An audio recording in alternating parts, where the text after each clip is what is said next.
ऐसे ही कृपानाथ, ऐसे ही कृपानाथ ठाकुर जी भी, यदि मान लीजिए मुकुंद माला स्तोत्र का एक श्लोक है बड़ा सुंदर, कृष्ण त्वदीय पद पंकज पंजरान्ते अद्येव मे विशतु मानस राजहंस प्राण प्रयाण समये कफवात पित्ते कंठावरोधन विधो स्मरणं कुतस्ते। हे भगवान, कोई ऐसा नहीं हो कि प्रयाण काल के समय गले में कफ जमा हो जाए, कफ वात पित्त बिगड़ जाए और न मैं बोल पाऊं, न मैं सुन पाऊं, न मैं कुछ सोच पाऊं, क्योंकि ये तीनों विकृत होती है, कफ वात पित्त, तो पूरा शरीर एकदम बेकार सा हो जाता है। कहीं ऐसी स्थिति न बन जाए तो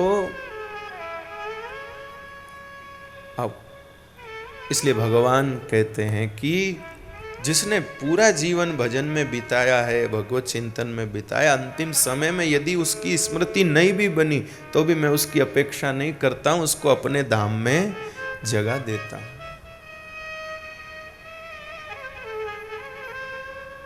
लेकिन जीव की तैयारी होनी चाहिए, जीव की तैयारी होनी चाहिए कि अंतिम शब्द मेरे मुख से हरि नाम निकले।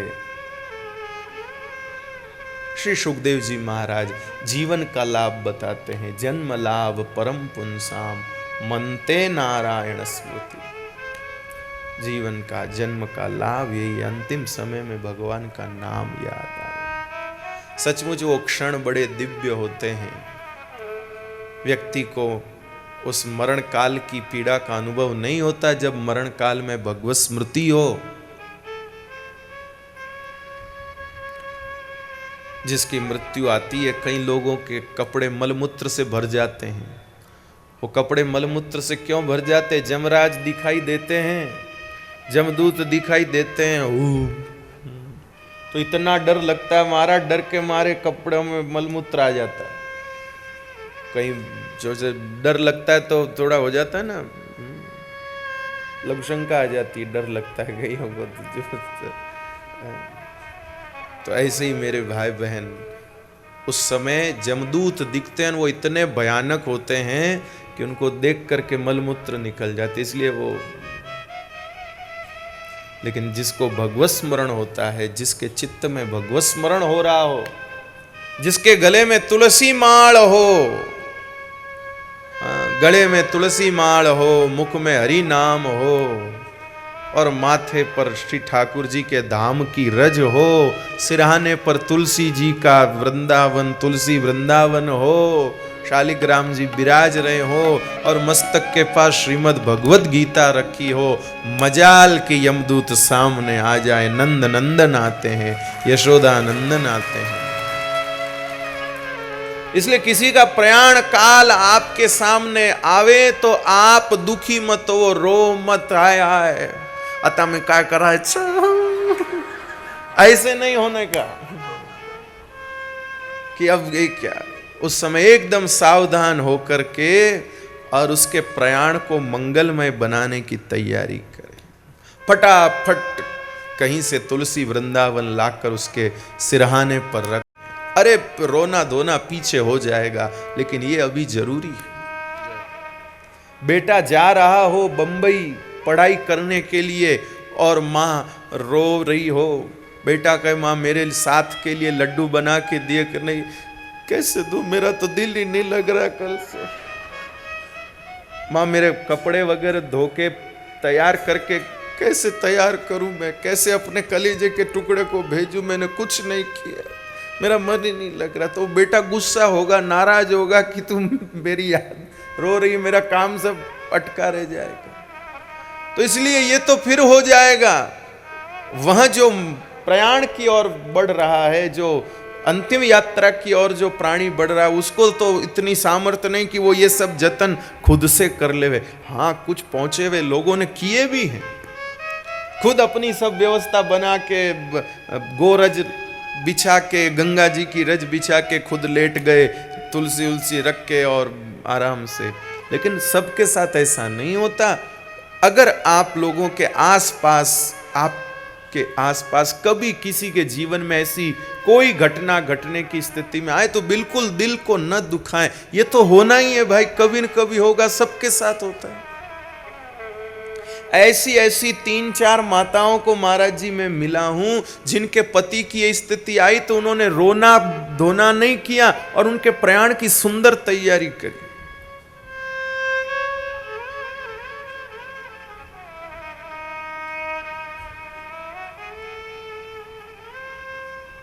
कृपानाथ, एक हमारे जलगांव में एक माता जी हैं, अत्यंत अब तो बहुत बूढ़ी हो गई हैं। उनके महाराज जी, उनका जो बड़ा बेटा था वो मानसरोवर गए थे, कैलाश मानसरोवर, घर में कोई नहीं, और पति की स्थिति ऐसी हो गई कि अब पतिदेव भगवान के घर जाएंगे। तो सोचो क्या उस माँ की स्थिति होती। लेकिन उन माता जी ने फटाफट महाराज जी गंगा जी की रज, गोबर का लेप फटाफट जमीन पे कर दिया और अपने पति को खुद उठा के उस पर लिटा दिया। उनके मुख में तुलसी पत्र दे दिया, गंगा जल दे दिया और सिराने तुलसी, वृंदावन तुलसी जी का गमला ला के रख दिया और खुद गीता पाठ करने बैठ गई उनके सामने। ऐसे नहीं कि पति जा रहे हैं उनसे बातें तो कर लूँ, आप मुझे छोड़ के कहाँ जा रहे हैं, मेरा क्या होगा, नहीं, वो पीछे होता रहेगा, पहले अभी इनका मंगल करना। गीता पाठ करने बैठ गई, बताओ। और वो गीता पाठ सुनते सुनते भगवान के धाम को गए। अजी शोक अपनी जगह है, माफ करिएगा, शोक एक जगत की वस्तु है, उस प्राणी को कोई मतलब नहीं है। गरुड़ पुराण बाँचने के लिए पंडित जी महाराज आते, वो बार बार कहते हैं कि आप रोते हो तो आपका वो जो नाक का सेड़ा पड़ता है, शेम्बुड़, वो सब उसको जो प्राणी गया है ऊपर उसको खाना पीना पड़ता है। लेकिन सुनते सुनते भी लोग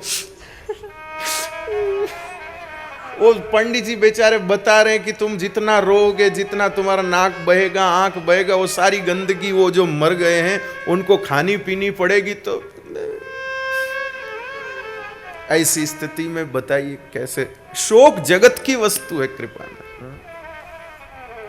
शोक जो है वो जगत की वस्तु है, उसका परलोक से कोई संबंध नहीं। ऐसा नहीं कि आप अपने प्रियजन की याद में खूब रोएंगे तो वो वहां पर गदगद होंगे, हाँ देखो मेरे लिए कितना रो रहे हैं, हाँ मुझसे कितना प्यार करते थे, उससे नहीं। शोक जगत की वस्तु है, परलोक से उसका कोई संबंध नहीं।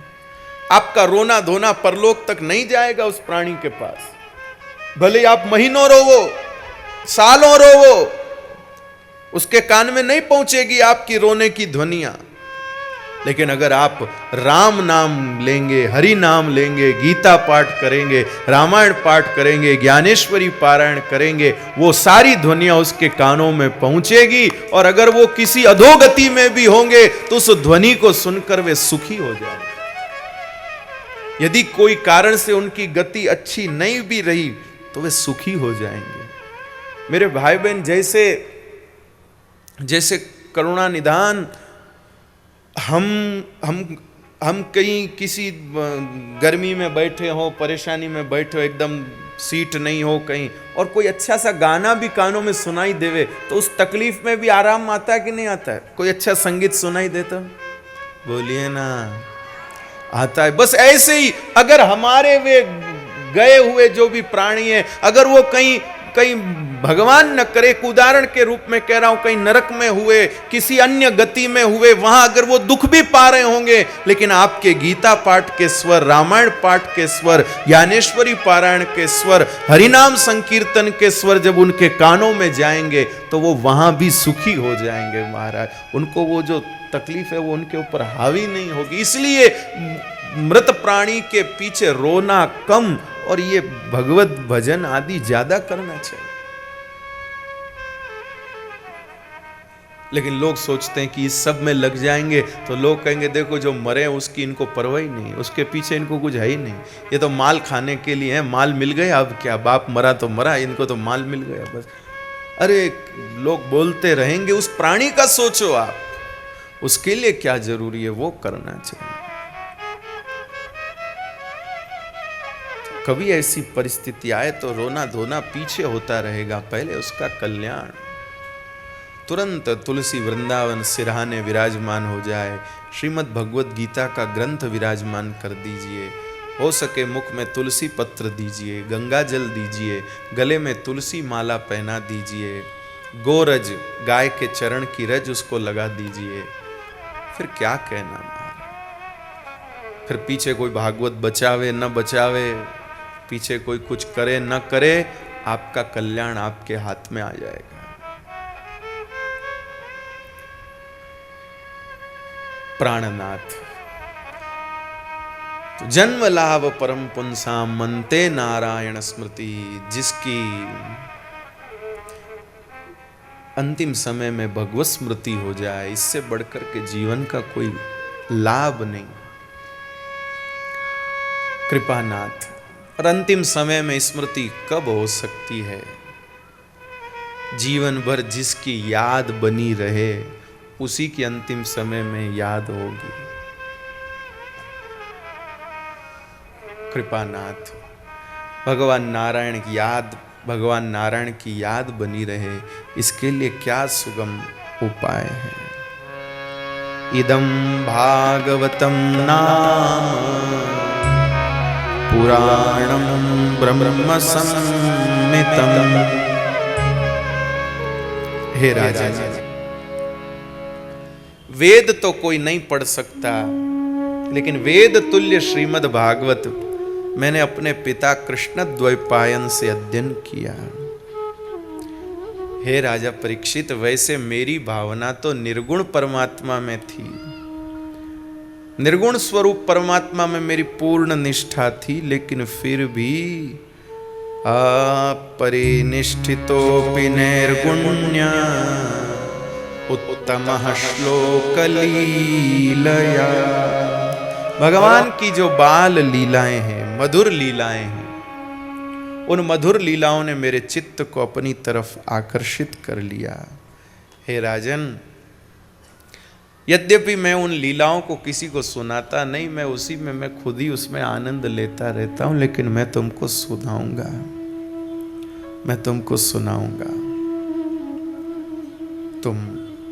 तुम्हारी मति भगवान में लगी हुई है, तुम भगवान से प्रेम करते हो, तुम्हारी चित्त वृत्ति शुद्ध है, इसलिए मैं तुम्हें सुनाऊंगा।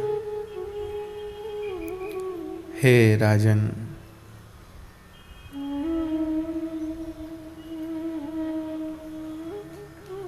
भगवान के नामों का प्रेम से संकीर्तन करना, आहा। जिनको सचमुच भगवत धाम प्राप्त करना है, जो सचमुच मोक्ष चाहते हैं, भगवान को चाहते हैं, उनके लिए एक ही उपाय है, एक ही उपाय है। योगिनां नृपनिर्णीतम् हरेर्नामानुकीर्तनम्। बड़े बड़े योगियों के लिए भी, ध्यानियों के लिए भी, ज्ञानियों के लिए भी, भगवत धाम पहुंचने के लिए, भगवत चरणों तक पहुंचने के लिए हरेर नामानुकीर्तनम, भगवान का नाम संकीर्तन ही सर्वश्रेष्ठ उपाय है। नाम संकीर्तन के बगैर ध्यान अधूरा है। कृपानाथ, अपने भारतवर्ष में एक बड़ा अच्छा ध्यान का प्रयोग चलता है, आर्ट ऑफ लिविंग बोल करके, जिनके आदरणीय श्री श्री रविशंकर जी महाराज योग के प्रणेता है, उस पद्धति को वो बहुत भाव से बढ़ाते हैं। तो वहाँ ध्यान योग की परंपरा है, लेकिन उसमें संपुट किसका है? आप में से जो लोग उस से परिचित होंगे तो संकीर्तन का संपुट है उसमें। पहले थोड़ी देर योग कराएंगे, फिर उसके बाद हरिनाम संकीर्तन कराएंगे। जहां उनके आयोजन होते हैं वहां मुख्य आकर्षण संकीर्तन होता है। तो योगी नाम नृप निर्णीतम, योगियों के लिए भी कल्याणकारी अगर कोई है तो हरेर नामानुकीर्तनम, भगवान का नाम संकीर्तन। इसलिए मेरे भाई बहन, कोई किसी भी परंपरा में क्यों न हो, नाम संकीर्तन के बिना कल्याण नहीं हो सकता। हे राजन, राजा खटवांग हुए, उन्होंने 2 घड़ी में अपना कल्याण कर लिया। तेरे पास तो 7 दिन है, 2 घड़ी में महाराज भगवत धाम चले गए। हाँ अजी, भगवत धाम जाने के लिए करना क्या पड़ता है? देखिए 2 बातें, एक भगवत धाम जाना और एक भगवत सेवा प्राप्त करना, दोनों में अंतर है। भगवत धाम जाने के लिए तो जब होश आवे, जब समझ आवे, प्राणी इतना कह देवे कि बस भगवान आप मेरे हैं, बाकी जगत में कोई मेरा नहीं, मैं आपका हूं, आपका हूं, आपका हूं, बस, वो सीधा भगवत धाम जाएगा। लेकिन भगवत सेवा जिसको पानी हो, उसको मेरे भाई बहन इस लोक में जीवन रहते रहते भगवत सेवा करके भगवान को ये बताना पड़ेगा कि महाराज देखो हमको ऐसी सेवा आती है। यदि आप ठाकुर जी की फूलमाला की सेवा में जाना चाहते हैं, यदि आपकी इच्छा है कि आप श्री ठाकुर जी के पुष्प आप भी जाएं और ठाकुर जी की फूलमाला की सेवा करें, तो फूलमाला की सेवा में जाने के लिए आप पहले यहां फूलमाला बना बना के ठाकुर जी को धराइए।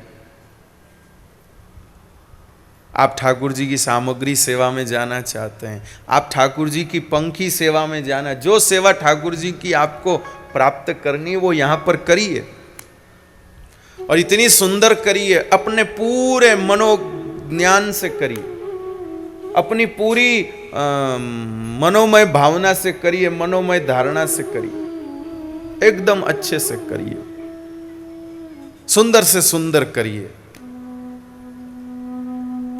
तो आपको भगवत सेवा मिलेगी, भगवत सेवा मिलेगी। ऐसा मैंने संतों के मुख से सुना है। हमारे राजस्थान की कर्मा बाई, जो ठाकुर जी के लिए महाराज जी खिचड़ा बनाती थी, एक खिचड़ा हमारे राजस्थान का भोजन है, गेहूं, मूंग, इन सब कुछ धान को भिगो देते पानी में, फिर भिगोने के बाद में उसको थोड़ा सा कूटते हैं, अच्छी मेहनत से कूटते हैं।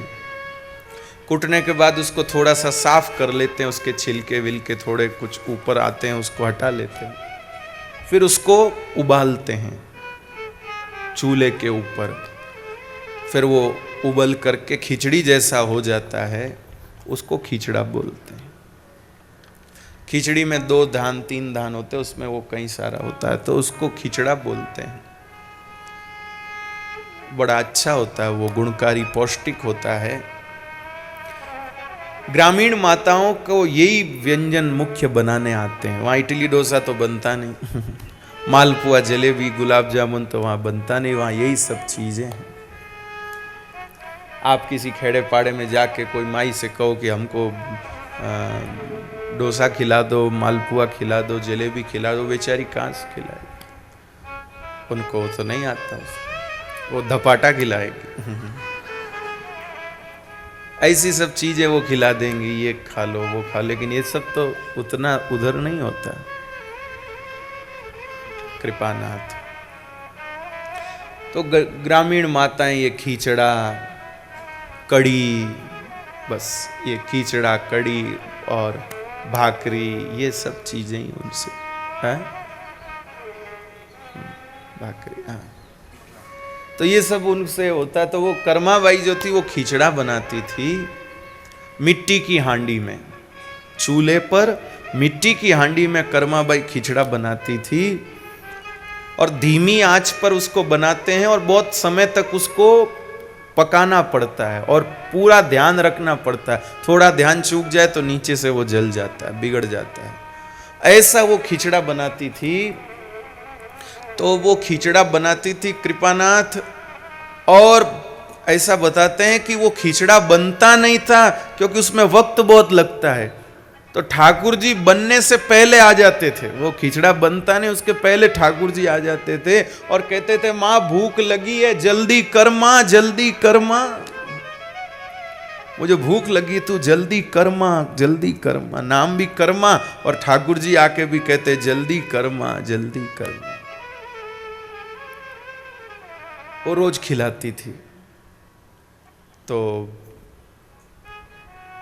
एक बार ठाकुर जी खिचड़ा खा के पधारे, तो जल्दी जल्दी में थोड़ा देरी हो गई कर्माबाई को खिचड़ा भोग धरने में। ठाकुर जी जल्दी जल्दी खा के पधारे, तो जल्दी जल्दी में ठाकुर जी अपना मुख प्रोक्षण करना भूल गए। ठाकुर जी मुंह पोंछना भूल गए, तो खिचड़ा जो है ठाकुर जी के मुख पर ही लगा रहा है, थोड़ा सा लगा रह गया। ठाकुर जी बच्चे की तरह खाते हैं, हाँ ये चम्मचों से ऐसे एकदम बच्चे की तरह खाते ठाकुर जी। यहाँ भगवान ग्वालिया ठाकुर जी हैं, गांव के गाय चराने वाले भगवान हैं, तो उनको वो शहरी लोगों की तरह स्टाइल से नहीं खाते, शहरी लोगों की तरह। वो एकदम ग्रामीण बच्चा कैसे खाता है, ठाकुर जी गांव के बच्चे की तरह खाते।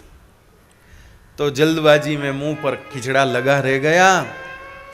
वहां जगन्नाथपुरी के ठाकुर जी, जगन्नाथ भगवान आते थे खिचड़ा खाने के लिए, क्योंकि अन्न की सामग्री के विशेष भोक्ता श्री जगन्नाथ महाप्रभु हैं, वे आते थे। तो उनके मुख पर खिचड़ा लगा देखा, तो पंडितों ने कहा भगवान हमने तो अभी भोग लगाया नहीं, उसके पहले अन्न आपके मुख पर कैसे आ गया? तो ठाकुर जी ने कहा कि वो राजस्थान में कर्माबाई है, वो खिचड़ा बनाती, वो मुझे बहुत प्रिय लगता है, इसलिए मैं वो खाने को जाता हूँ। पंडितों ने कहा हे भगवान, खिचड़ा खाने कहाँ उड़ीसा, कहाँ राजस्थान, 42 घंटे 45 घंटे लगते हैं रेल। क्यों जी इतना ही लगता है? इतना वक्त लगता और आप वहां इतनी दूर जाते हैं, क्या करूं, प्रिय इतना लगता है। पंडितों ने कहा महाराज हम कर्माबाई को यहीं बुला लाते हैं। तो जगन्नाथपुरी से पंडित गए और श्री कर्माबाई को विनंती करी कि ठाकुर जी ठेठ वहां से आपका खिचड़ा खाने आते हैं, ठाकुर जी को श्रम होता है, आप वहीं पधार करके रोज खिचड़ा बनाइए और ठाकुर जी को भोग लगाइए। ठाकुर जी पहले आपका खिचड़ा खाएंगे, फिर हम लोग अपना भोग लगाएंगे। कर्माबाई को आदर सहित वहाँ लाए। जगन्नाथपुरी में कर्माबाई अंतिम समय तक रही और रोज मिट्टी की हांडी में खिचड़ा बनाना। पहले जगन्नाथ जी को खिचड़ा का भोग आता, फिर उसके बाद में वो दूसरी चीज जो भी भोग आता था। आज भी वही परंपरा चालू है, आज भी वही परंपरा चालू है। आज भी श्री जगन्नाथ जी को पहले खिचड़ा का भोग आता। अब कर्माबाई जैसा तो वो नहीं बना सकते, थोड़ा अंतर आ गया, लेकिन आज भी पहले खिचड़ा भोग लगता है जगन्नाथ जी को और फिर उसके बाद दूसरा भोग आता है। और जिस हांडी में खिचड़ी बनती उस हांडी का नाम कर्मा हांडी है, उस बर्तन का नाम भी कर्मा हांडी है जिसमें बनता है। मेरे भाई बहन सोचिए, एक उस माई ने दिल से भाव से भगवान को खिचड़ा खिलाया, तो उस सेवा के चलते उनको भगवत धाम में सेवा प्राप्त हो गई। तो हमको धाम प्राप्त करना है या धाम की सेवा प्राप्त करनी है? यदि धाम प्राप्त करना है तो कुछ नहीं, लेकिन सेवा प्राप्त करनी है तो यहाँ सेवा करनी पड़ेगी। यहाँ सेवा करेंगे तो ऊपर भी सेवा प्राप्त होगी। तो कृपानाथ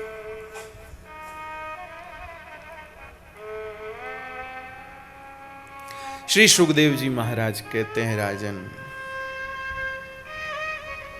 हे भगवान मैं आपका हूँ, आप मेरे हैं, बाकी जगत में मेरा कोई नहीं, बस आपका हूँ, आप दयालु हैं, कृपालु। इतना भाव बना लिया उन्होंने 2 घड़ी में। जो राजा खटवांग की 2 घड़ी में मुक्ति हुई, तो वो 2 घड़ी में मुक्ति कैसे हुई? बस 2 घड़ी उन्होंने ये भाव बना लिया कि हे प्रभु आप मेरे हैं, मैं आपका हूं, बाकी कुछ मेरा नहीं, बस जो कुछ है सो आपके। बस इतना भाव बनाने से उनकी मुक्ति हो गई। कृपानाथ शास्त्रों में लिखा है कि मरण काल में कोई व्यक्ति सिर्फ अपने मुंह से एक लाइन बोल दे कि हे भगवान, इतनी प्रार्थना न कर पाए कि मेरा सब कुछ आपका है, सब कुछ आपको समर्पित करता हूं, सब कुछ, ये खाली इतना कह दे हे भगवान मैं सन्यासी हो गया हूं। ये शास्त्रों में लिखा महाराज। खाली मरण काल के समय अपने मुंह से इतना बोल दे मैं सन्यासी हो गया हूं, कोई कपड़ा बदलने की जरूरत नहीं, कुछ करने की जरूरत नहीं, खाली मुंह से मरते समय इतना बोल दे मैं सन्यासी हो गया हूं, सीधा भगवान के घर, उसकी मुक्ति।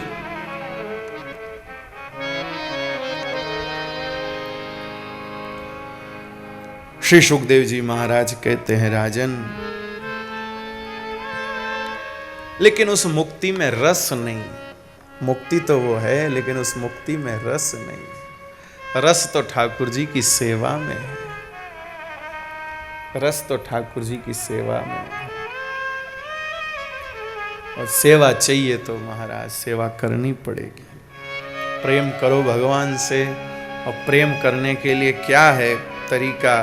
बोले प्रेम करने के लिए तरीका है भगवान की कथा, भगवान के गुणगान सुनते सुनते प्रेम हो जाए, और बस भगवान में मन लग जाए, जीव भगवान की सेवा में लग जाए, भगवान को रिझाने में लग जाए, भगवान का लाड़ लड़ाने में लग जाए।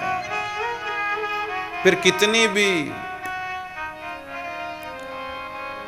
भी अड़चन हो, कितनी भी व्यवधान हो, उसको न देखे। भगवान की सेवा करनी हो, फिर पति नहीं मानता है, पुत्र नहीं सुनते हैं, पत्नी अनुकूल नहीं है, भाई अनुकूल नहीं है, धंधा नहीं है, ये सब नहीं सोचना। अपने पास जो पत्र पुष्प हो उसी से सेवा करना। मेरे भाई बहन, मैंने ऐसे कई वैष्णवों को देखे हैं जो बेचारे छोटे छोटे अपने पत्र पुष्प जोड़ जोड़ के ठाकुर जी का लाड लड़ाते हैं।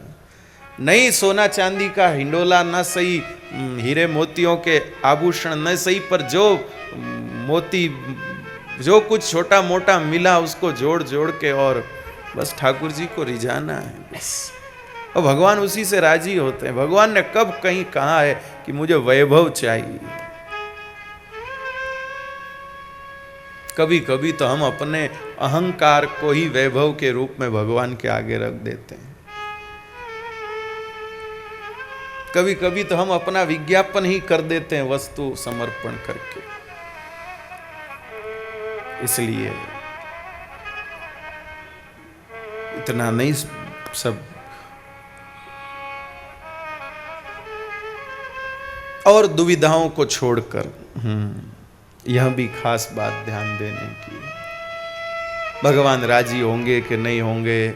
लोगों ने तो इतने 56 भोग भगवान को लगाए। कभी कभी किसी घर में मैंने 56 भोग का दर्शन किया। छोटी छोटी कटोरियाँ, छोटे छोटे दोने, और उसमें थोड़ा थोड़ा बना बना के माई ने रखा। क्यों? अभी पति को कहे कि लाओ 10 किलो मैदा लाओ, 5 किलो घी लाओ, तो महाराज वो वहीं खड़े खड़े न जाने क्या कर डाले। जितना किराना हम लोग 3 महीने में खाते, उतना 1 महीने में तू इन भगवान को खिला देगी? तैयार नहीं होंगे वो। इसलिए थोड़ा ही करके घर में जो जो चीज बना के, क्या क्या प्रेम होता है उसमें। और भगवान से कहते जाएं, हे प्रभु बस आप इसको। एक हमारे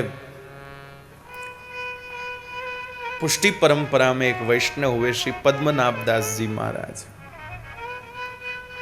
महाराज जी, उनके एक समय ऐसी स्थिति आई, पहले तो संपन्नता थी, फिर वो कुछ घर में रहा नहीं, तो श्री महाप्रभु जी की जो बहू जी थी, महाप्रभु जी की श्रीमती जी, उनकी जो, तो उन्होंने पद्मनाभ दास जी के लिए कुछ व्यवस्था बना के भेजी। पर श्री पद्मनाभ दास जी को पता चला तो उन्होंने कहा मैं गुरु घर का द्रव्य कैसे स्वीकार कर सकता हूँ, गुरु का द्रव्य स्वीकार करूंगा नरक जाऊंगा, नहीं नहीं, वापिस भेज दी। अब श्री पद्मनाभ दास जी अपने ठाकुर जी को कैसे रिझाएं? जब धन था, व्यवस्था थी तो खीर बनाते थे, दाल भात बनाते थे, पूड़ी बनाते थे, पूरन पोली बनाते थे, भोग लगाते थे। अब व्यवस्था नहीं तो अब क्या करें? तब छोले बनाते हैं। छोले जानते हैं ना, सफेद रंग के चने होते हैं, उनको रात को भिगोते और सुबह उन छोलों को सेक करके और एक एक मुट्ठी पत्तल लगाते, पत्तों की पत्तल लगाते, एक मुट्ठी छोले रखते और कहते हे ठाकुर जी इसको खीर मानना। फिर एक मुट्ठी छोले रखते, भगवान इसको पूड़ी पराठा मानना। फिर एक मुट्ठी भगवान इसको दाल मानना, भगवान इसको चावल मानना, भगवान इसको पूरन पोली मानना, भगवान इसको जलेबी मानना, भगवान इसको हलवा मानना। ऐसे वो भोग धरते। लोगों ने जाके आचार्य चरण को कहा कि महाराज ये तो छोले ही रखते हैं और कुछ भगवान को खिलाते नहीं, भगवान एकदम बोर हो गए होंगे रोज रोज छोला खा खा करके। तो आचार्य चरण ने कहा हम जाके उनके ठाकुर जी को 56 भोग खिलाते हैं। और आचार्य चरण ने कहा कि हम तुम्हारे ठाकुर जी को 56 भोग खिलाएंगे। तो खिलाओ भाई। 56 भोग भगवान को लगाया और भगवान को 56 भोग लगाने के बाद श्री आचार्य चरण ने ठाकुर जी के मुखारविंद पर देखा। अब किसी के आगे सुंदर सुंदर व्यंजन आवे, भोग आवे तो चेहरे पे थोड़ी मुस्कुराहट आती कि नहीं आती? अपना मनपसंद भोजन थाली में आवे तो चेहरे पे थोड़ी, बोलिए ना, थोड़ी मुस्कुराहट तो आती कि आहा जो मुझे पसंद है ये तो वही है। तो भगवान के चेहरे पर कोई मुस्कान नहीं। भगवान को भोग आया, भोग सराया। तब भगवान को पूछा आचार्य चरण ने कि क्या आपको 56 भोग जमा नहीं? तो ठाकुर जी नहीं बहुत अच्छा था। बोले फिर? बोले हाँ अच्छा तो था, लेकिन जो पद्मनाभ दास के छोले में जो स्वाद आता था वो इसमें नहीं आया। था तो बहुत बढ़िया पर वो वाला स्वाद नहीं आया। कहने का अभिप्राय भगवान भाव के भोक्ता है। दूसरों की वैभवपूर्ण सेवा देखकर मन में ये नहीं सोचना चाहिए कि हम ये कब करेंगे, हम ऐसा कब करेंगे, हम ये नहीं कर रहे, अब क्या पता भगवान हमारे पे राजी हो रहे होंगे कि नहीं हो रहे होंगे। कभी भी किसी की वैभवपूर्ण सेवा देखकर मन में ये नहीं सोचना।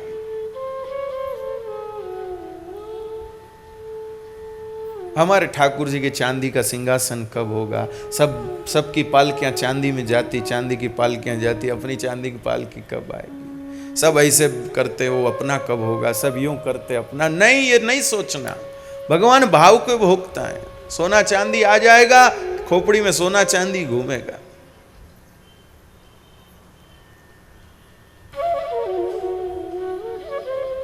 कृपानाथ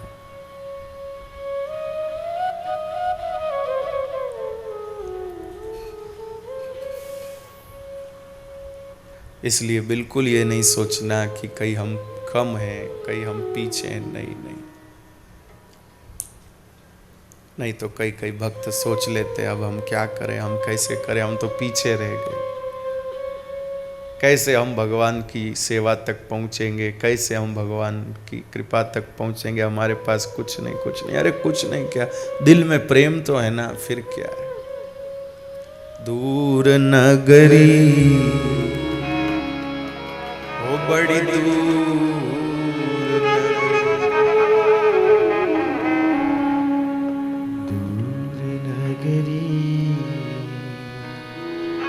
ऐसा कभी मत सोचिए कि नगरी दूर है।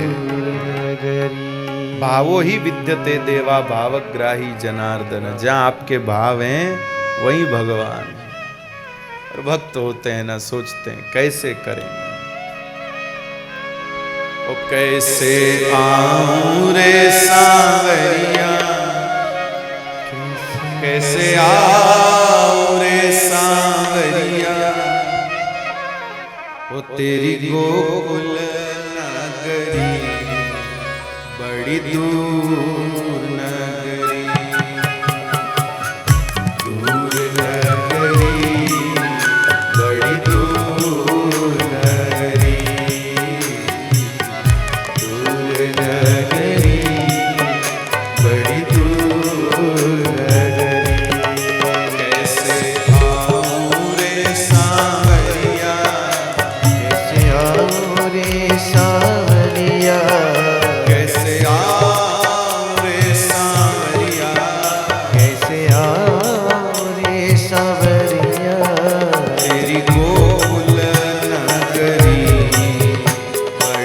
दूर नगरी,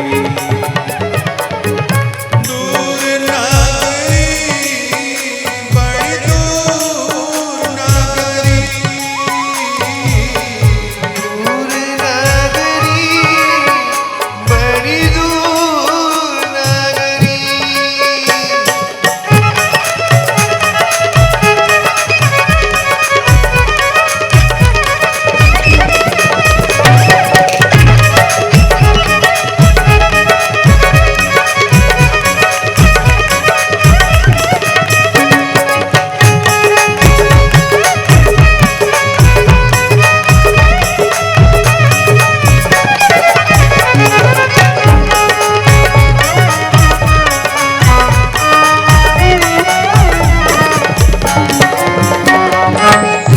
धीरे धीरे चलूंगा, कमर मोरी लचके, धीरे धीरे चलूंगा ना, कमर मोरी लचके, झटपट चलूं तो, झटपट चलूं तो छलक जाए गगरी, बड़ी दूर नगरी, दूर नगरी,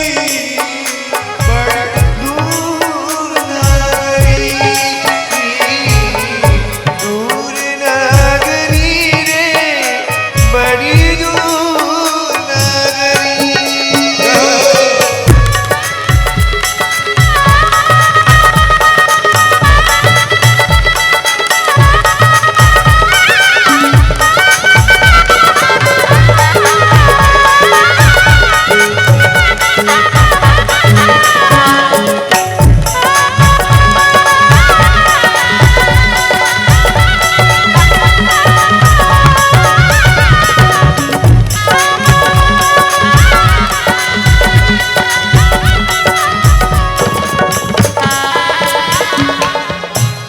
रात में आऊंगा ना, डर मोहि लागे, रात में आऊंगा ना, डर मोहि लागे। रात में आऊंगा ना, डर मोहि लागे, रात में आऊंगा ना, डर मोहि लागे। दिन में आऊं तो, दिन में आऊं तो देख सारी नगरी, बड़ी दूर नगरी, दूर नगरी, बड़ी दूर नगरी, दूर नगरी रे, बड़ी दूर नगरी।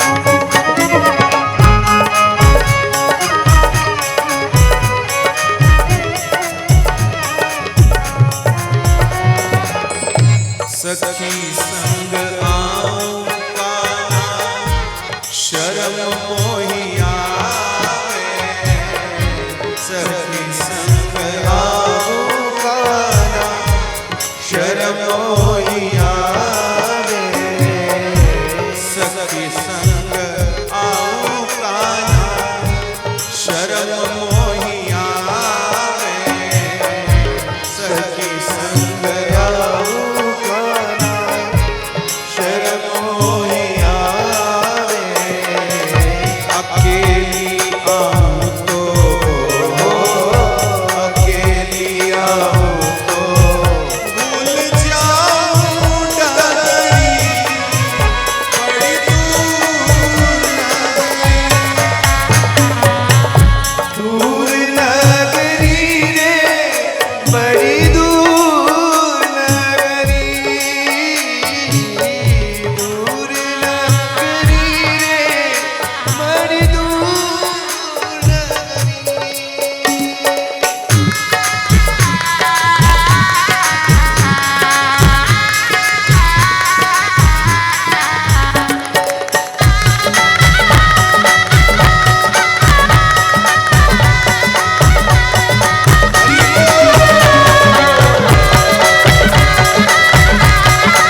नगरी बड़ी दूर नगरी। व्यक्ति के पास में वजन ज्यादा हो तो नगरी दूर लगती है। सफर लंबा कब लगता है? जब वजन ज्यादा हो।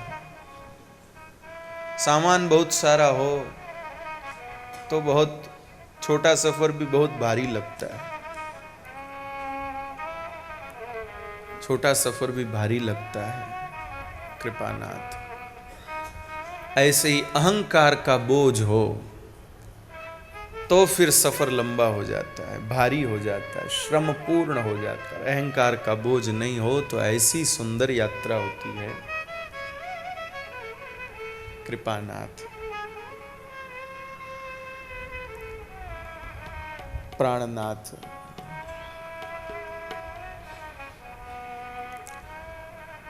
तो इस प्रकार जीव दो तरीके हैं। श्री सुखदेव जी महाराज कहते हैं, भगवान को पाने के ध्यान धारणा आदि करे या फिर भगवान से प्रेम करके भगवान के धाम में जाके भगवान का सेवक बने, भगवान का कैंकर्य करे, भगवान की सेवा करे। प्रभु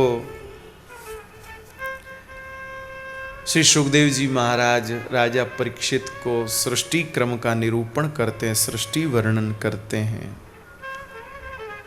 भगवान विराट के स्वरूप से ही तो ब्रह्मा जी पधारे। ब्रह्मा जी ने भगवद आज्ञा से सृष्टि का विस्तार करने का विचार किया, लेकिन मानुषी सृष्टि करनी चाहिए। लेकिन मनु शत्रुपा ने कहा कि पृथ्वी के बिना मानुषी सृष्टि का कोई आधार नहीं, और पृथ्वी को हिरण्याक्ष नाम का एक दैत्य ले गया जल में।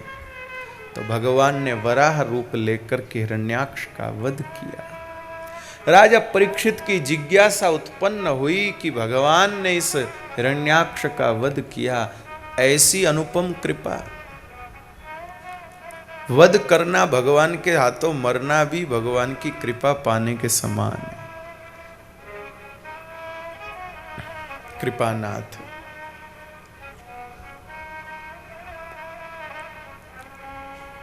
तो सुखदेव जी महाराज वर्णन करते हैं, दिति कश्यप की ये संतान है।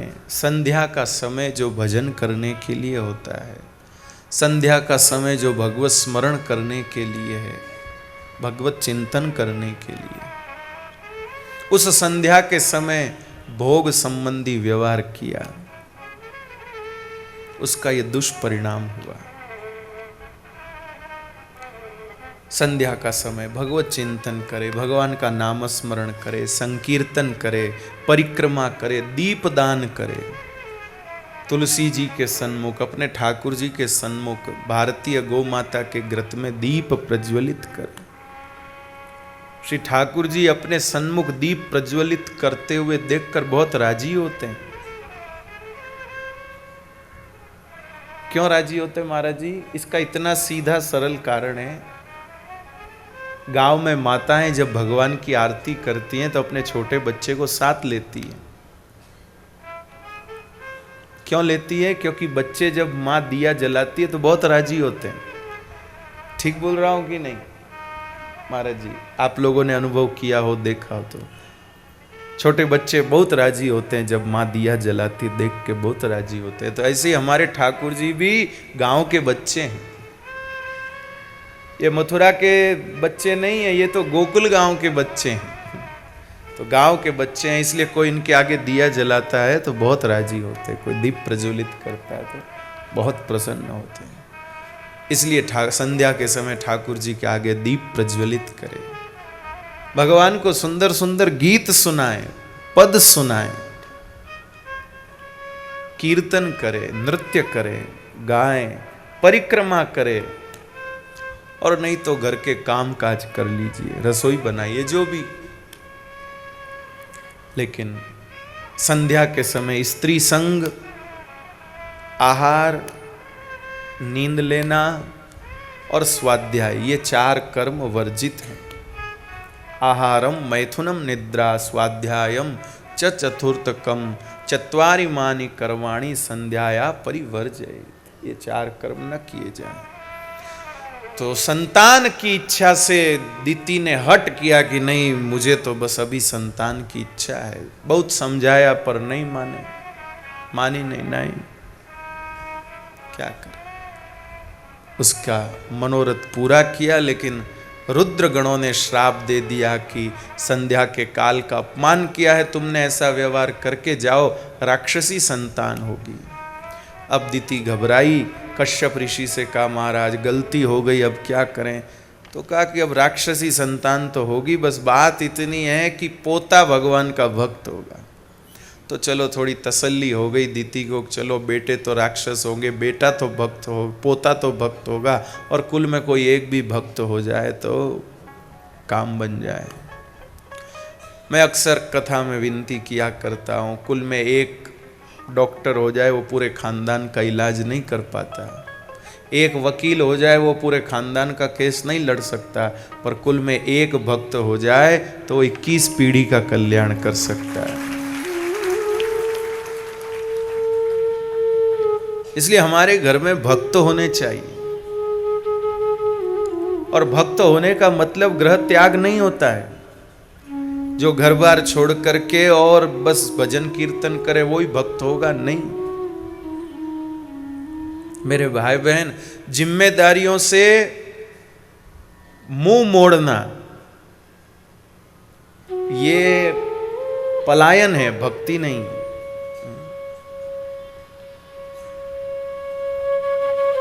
कृपानाथ अपने स्वीकृत कर्मों को करते करते अरुचि हो जाए, फिर जगत छूटे, उसकी महिमा है।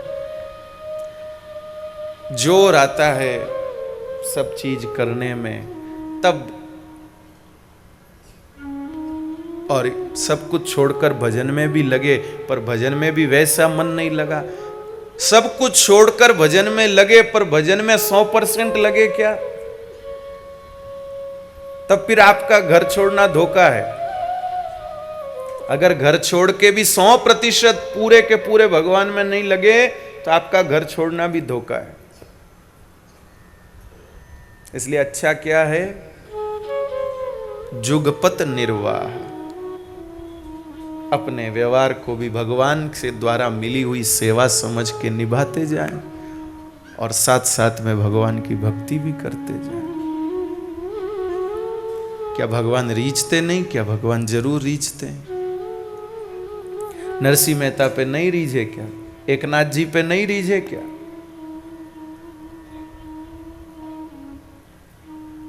इसलिए भैया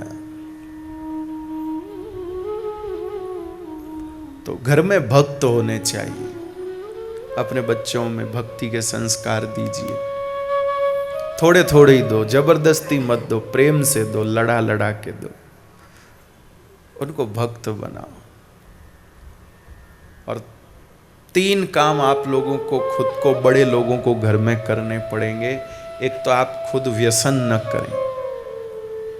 घर में जितने बड़े, कोई व्यसनी नहीं होना चाहिए, कोई व्यसनी नहीं हो, कोई अभक्ष खाने वाला नहीं हो। और तीसरा, कुसंग कोई न करे। अगर 3 बातों का ध्यान घर के लोग रखेंगे तो उनकी संतानें भक्त होने ही वाली है, कोई रोक नहीं सकता। पर परिवार के किसी भी स्त्री पुरुष में व्यसन की आदत है, माइयां भी कुछ कुछ व्यसन करती हैं। ऐसा नहीं कि भाई लोग ही गुटखा तंबाकू खाते, कुछ कुछ माइयां भी खाती हैं। पान मसाला खाती कई माता, इधर तो नहीं खाती होंगी लेकिन कुछ कुछ खाती।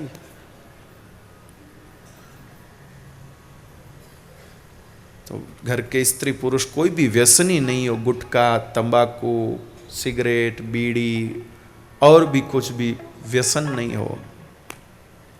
एक दूसरा, कोई अभक्ष न खाए। जो चीज भगवान के नैवेद्य के योग्य नहीं वो हमारे मुंह में जाएगी नहीं। मरण आ जाए, भले ही प्राण कंठ में आ जाए, लेकिन हम वो चीज मुंह में नहीं रखेंगे जो भगवान के नैवेद्य के योग्य नहीं।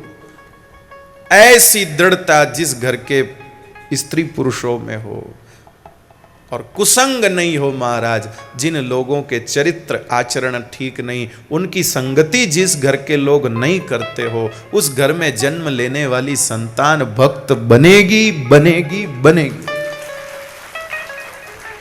लेकिन जिस घर के लोग व्यसनी हो, अभक्ष खाते हो और संगति का कोई ठिकाना नहीं हो, उस घर के बच्चों को कौन राह दिखाएगा बता। इसलिए अपने घर में इन 3 चीजों को लाइए। अगर ये 3 बुराइयां हैं तो उनको हटाइए, मैं हिम्मत करके हटाइए, अगर आपको अपने बच्चों को भक्त बनाना है तो। और भक्त बन के वो घर बार नहीं छोड़ेंगे। आप क्यों डरते हैं? हम लुट जाएंगे, कोई बचेगा नहीं, कौन निभाएगा? अरे सब करेंगे, भक्त बन के अच्छे से करेंगे। जिन लोगों ने अपने बच्चों को सिर्फ पढ़ो पढ़ो पढ़ो पढ़ो, यही हवा भरते रहे टायर में, पढ़ो पढ़ो पढ़ो पढ़ो, मेरा मना नहीं पढ़ाई का, वो पढ़ पढ़ के इतनी हवा भर गई, इतनी हवा भर गई, घर के आंगन में नहीं टिके, फुर्र हो गए। बूढ़ी माँ बैठी रोटी बना रही है और बूढ़ा पिता बैठा खा रहा है।